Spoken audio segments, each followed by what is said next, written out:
Welcome back to my YouTube channel और मैं हूं आपकी अपनी होस्ट आशी। तो आज हम बात करेंगे कुछ ऐसे ड्रामों की जिनकी कहानियों ने इतिहास के पन्नों में अलग ही नाम दर्ज कर दिया। कुछ ऐसे ड्रामों की जिन्होंने अपनी सबक आमोज कहानियों से दुनिया को हैरान कर दिया और सीखने वालों ने उस ड्रामे से बहुत कुछ सीखा। तो इन सब ड्रामों में सरे फहरिस्त है ड्रामा परीज़ाद।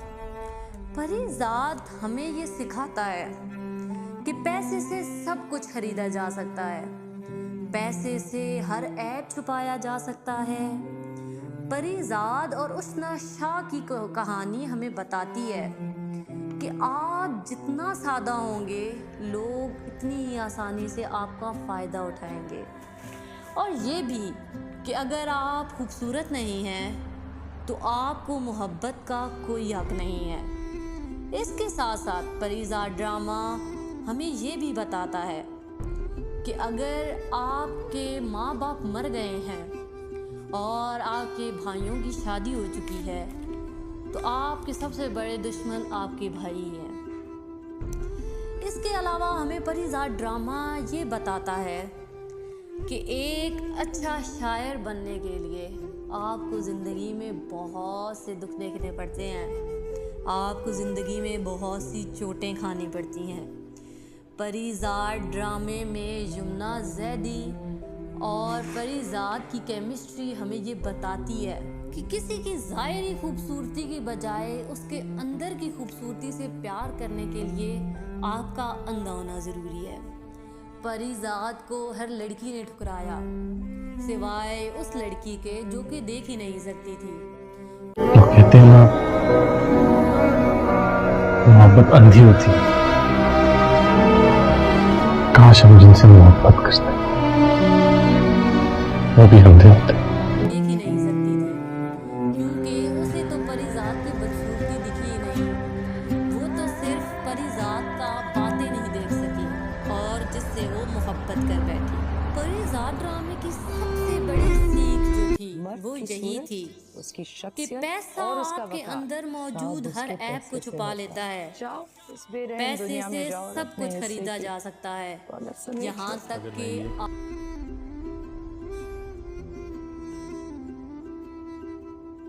आपकी पसंदीदा औरत भी।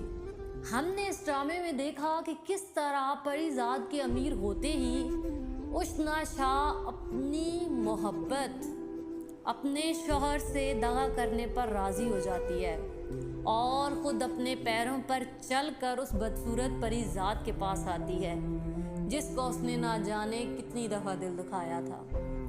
परीज़ाद ड्रामे की सबसे बड़ी सीख यही थी कि पैसे से सब कुछ खरीदा जा सकता है। अगर आपके जेब में पैसे हैं तो सब आपके हैं। इस तमाम ड्रामों में दूसरे नंबर पर आता है रक्से बिस्मिल। रक्से बिस्मिल एक बहुत ही अच्छा ड्रामा है। रक्से बिस्मिल हमें बताता है कि जब किसी को मोहब्बत हो जाती है ना तो फिर ये पीरी फकीरी कुछ नहीं रहता। जब इंसान को मोहब्बत हो जाए और वाकई वो मोहब्बत हो तो इंसान को अपने महबूब में कोई ऐब नज़र नहीं आता। उसे अपने महबूब का हर ऐब भी खूबी लगता है। रक्से बिस्मिल हमें बताता है कि अगर आपको एक तवाइफ से मोहब्बत हो गई है तो इससे कोई फ़र्क नहीं पड़ता कि आप सैयद हैं या गद्दी नशीन हैं। आपको महबूब के लिए दर दर की खाक छाननी है, आपको वो अपनी गद्दी छोड़नी है और आपको उसके लिए सड़कों पर दर दर की ठोकरें भी खानी है।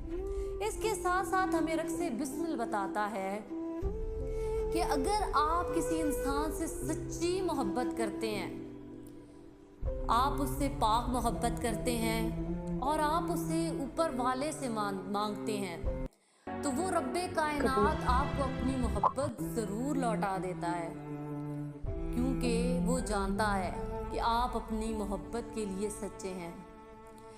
इन ड्रामों की लिस्ट में तीसरे नंबर पर आता है मेरे पास तुम हो। मेरे पास तुम हो हमें बताता है, हमारे माशरे की लड़कियों को ये सिखाता है कि हर चमकती हुई चीज सोना नहीं होती। वो भले ही उस अमीरजादे की अमीरी को देखकर अपने शौहर को छोड़ गई, लेकिन आखिर में उसे पछताना पड़ा, क्योंकि वो उसे कभी भी उसके शौहर की तरह प्यार नहीं कर पाया और वक्त पड़ते उसे छोड़ भी दिया।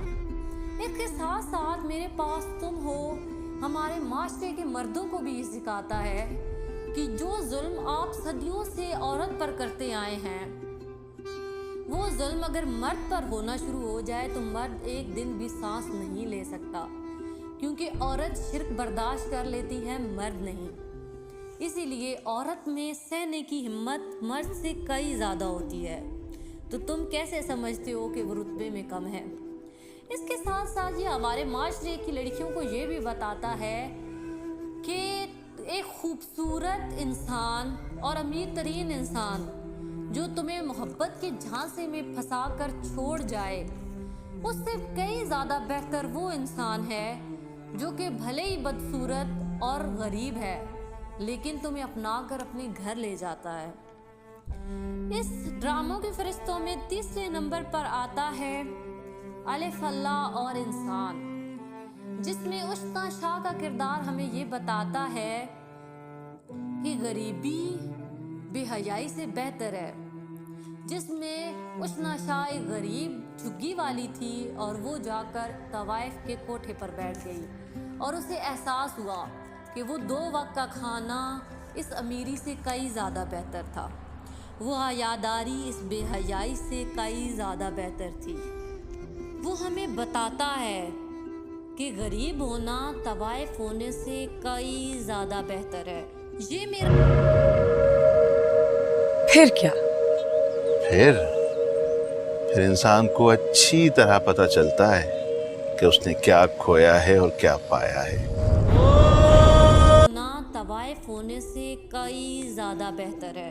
ये मेरा दिल ड्रामा हमें बताता है कि अगर आप किसी से बदला लेने की ठान लेते हैं तो उसकी कब्र के साथ साथ एक अपनी भी कब्र खोद लीजिए, क्योंकि अगर आपने उसे ये तकलीफ़ पहुंचा दी तो आपका ज़मीर आपको सुकून नहीं लेने देगा।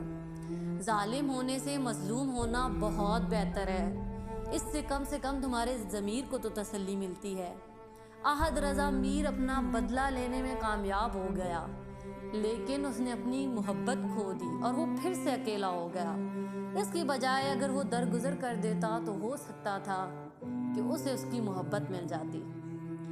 इस ड्रामे से हमें पता चलता है कि वो औलाद जिसके लिए हम सारी ज़िंदगी कुछ भी कर जाने को तैयार हो जाते हैं, वो एक दिन हमारे गले का तौक बन जाती है। सजल अली ने अपने बाप पर गोली चलाकर ये बात साबित कर दी। इसी ड्रामों के फहरिस्त में एक ड्रामा आता है अहद वफा, जो कि हमें बताता है कि दोस्ती हर रिश्ते से मोतबर है। ये कॉलेज और स्कूल का टाइम जिसे हम ताट जैसा समझते हैं, जब ये गुजर जाता है तो हमें समझ आती है कि हमारी ज़िंदगी का सबसे हसीन तरीन वक्त वही था जो गुजर गया है। वो दोस्तों के कहके, वो दोस्तों के साथ बैठकर बातें करना, वो क्लासें बंक करना, ये सब हमारी ज़िंदगी के सबसे रंगीन लम्हात हैं। इसी तरह ड्रामा अलिफ हमें बताता है कि इंसान को अल्लाह तक पहुंचने के लिए किसी दूसरे इंसान की ज़रूरत नहीं है। कुबरा खान एहसन की खूबसूरती से मुतासिर नहीं हुई थी, वो इस चीज़ से मुतासिर हुई थी कि एहसन की खुदा से जो मोहब्बत है वो कैसी है। वो अपने इस ड्रामे में खुद ही आखिर पर कहती है कि उसने गलत किया जो उसने उसे सीढ़ी बनाकर अल्लाह तक पहुंचने की कोशिश की। अगर वो चाहती तो वो खुद भी अल्लाह की मोहब्बत तुम्हारे वसीले से पानी चाहिए। शिर्क किया, तुम्हारे लिए मट्टी हुई तो मट्टी हुई, उसके लिए होती तो वो मेरा होता। पहुंच सकती थी। इसी ड्रामे में एहसन को ये सबक मिलता है कि अगर तुम अल्लाह से मोहब्बत करते हो और वही मोहब्बत तुम किसी इंसान में ढूंढने लगते हो तो तुम कहीं के नहीं रहते। इंसान मोहब्बत के लायक हैं, लेकिन खुदा जितनी मोहब्बत के लायक नहीं। यही ड्रामा हमें बताता है कि बाज़ दफ़ा चीज़ें हमें जैसे नज़र आती हैं वैसी नहीं होती। बाज़ दफ़ा हमें आधा सच मालूम होता है और हमज़ा अली अब्बासी की सजल अली के बाप से नफ़रत हमें ये बताती है कि आधा सच पूरे झूठ से भी बहुत बुरा होता है। इस ड्रामे का बहुत फेमस डायलॉग है कि औरत होती तो बहक जाती, माँ थी, माँ नहीं बहकती। माँ सारी ज़िंदगी एक अनचाहे इंसान के साथ गुजार देती है क्योंकि उसे अपनी रोती हुई औलाद नज़र आती है, और जो माएँ अपनी रोती हुई औलाद की सगी नहीं हो सकती वो फिर किसी की भी नहीं हो सकती। हाँ, ये औरत के लिए मौत जैसा है, एक अनचाहे इंसान के साथ सारी ज़िंदगी गुजार देना, लेकिन औरत ऐसी ही है। एक लड़की तो बेवफाई कर सकती है, बागी हो सकती है, एक माँ कभी भी बागी नहीं हो सकती क्योंकि उसे पता है कि उसकी चादर का टुकड़ा पीछे से उसके बच्चे खींच रही हैं। वो अलिफ ड्रामे में जब हमज़ा अली अब्बासी अपने दादा से पूछता है कि दादा इस अलिफ का मतलब क्या है, तो दादा उसकी तरफ देखकर मुस्कुराते हैं और उससे कहते हैं कि अलिफ के एक किनारे पर इंसान खड़ा है और दूसरे पर अल्लाह। ये अलिफ जितना सीधा होगा इतनी ही इंसान के लिए आसानी होगी। जब हमज़ा अली अब्बासी छोटा था तो कहा करता था कि दादा देखिए ना मेरा अलिफ टेढ़ा है, तो उससे दादा ने कहा कि तुम जैसे जैसे अल्लाह लिखोगे ये तुम्हारा अलिफ सीधा हो जाएगा। तो हमज़ा अली अब्बासी कहता है कि मेरा तो अलिफ अभी भी टेढ़ा है, तो उसके दादा कहते हैं कि तुमने अल्लाह लिखना जो छोड़ दिया। जब हम अल्लाह को छोड़ देते हैं, उसकी ज़ात से मायूस हो जाते हैं और हमें लगता है कि अल्लाह हमारा नहीं है, तो हम खुद ब खुद अल्लाह से खुद को दूर कर लेते हैं। अल्लाह माफ करता है, हम इंसान माफ नहीं करते। अपनी जिंदगी के 70 साल इस कैलिग्राफी को देके क्या कमाया आपने? आपसे आधी उम्र का भी नहीं हूं, लेकिन शोहरत है मेरे पास, लाखों करोड़ों लोगों की मोहब्बत और चाहत है मेरे पास। मेरे पास तो कुछ नहीं, यही मुझे करोड़ों लोग न जानते न पहचानते, लेकिन अल्लाह मुझे जानता है, पहचानता है। तुम्हें जानता है वो? हमें हमारी ज़िंदगी में इस अलिफ को सीधा रखना है। इसमें कुबरा खान एहसन अली खान से कहती है कि मैंने मोहब्बत करके गलत नहीं किया, मैंने बस ये गलत किया कि अल्लाह को तुम्हारे वसीले से पाने की कोशिश की, तुम्हारे पीछे मिट्टी हो गई, तुमने कदर ना की। अगर खुदा के पीछे हुई होती तो खुदा मेरा होता। अलिफ ड्रामा हमें सिखाता है कि जो कुछ हमसे खो जाए वो हमारा अजर नहीं होता। सजल अली कहती है कि मेरा अजर मुझसे खो गया है, तो उस पर उसे वो बुज़ुर्ग कहते हैं कि नहीं, जो खो जाए वो अजर नहीं होता, वो अजर से पहले की आजमाइश होती है और अजर तो उसके बाद मिलता है। अलिफ हमें अल्लाह की मोहब्बत सिखाता है। ये तमाम ड्रामे जो लिखे गए, इन्होंने कई नकूश हमारे ज़हनों पर छोड़े, लेकिन कहते हैं ना कि देखने वाले बहुत कम देखते हैं, महसूस करने वाले बहुत कम महसूस करते हैं। हम महज इंटरटेनमेंट के लिए ये ड्रामे देख लेते हैं, लेकिन हम लोग इनसे सबक हासिल नहीं करते, हालांकि ये ड्रामे हमारे सबक के लिए बनाए जाते हैं। तो हो सकता है आज आपने मेरी ज़ुबानी इन ड्रामों को एक अलग नज़रिए से देखा हो सकता है पहले जो आपने ड्रामे महज टाइम पास के लिए देखे होंगे, आज मैंने आपको उन ड्रामों की मुकम्मल वजाहत कर दी। आज आपने मेरी बातें सुनकर ये तसव्वुर किया हो कि वाकई इन ड्रामों में इतनी बातें छुपी थी जिन पर हमने ध्यान ही नहीं दिया। तो चलिए, अगर आप में से कोई एक इंसान भी कोई सबक इन ड्रामों से सीख गया तो मैं समझूंगी मेरी छोटी सी ये कोशिश कामयाब हो गई। तो चलिए, इसी के साथ मैं आपसे इजाज़त चाहूँगी। कल फिर मिलेंगे कुछ नई बातों के साथ, कुछ नई कहानियों के साथ। तो ऐसी ही बातें सुनने के लिए हमारे साथ जुड़े रहिए, हमारे चैनल दिल की बातें दिल से दिल तक के साथ। गुड बाय, फी अमानिल्लाह, अल्लाह हाफिज।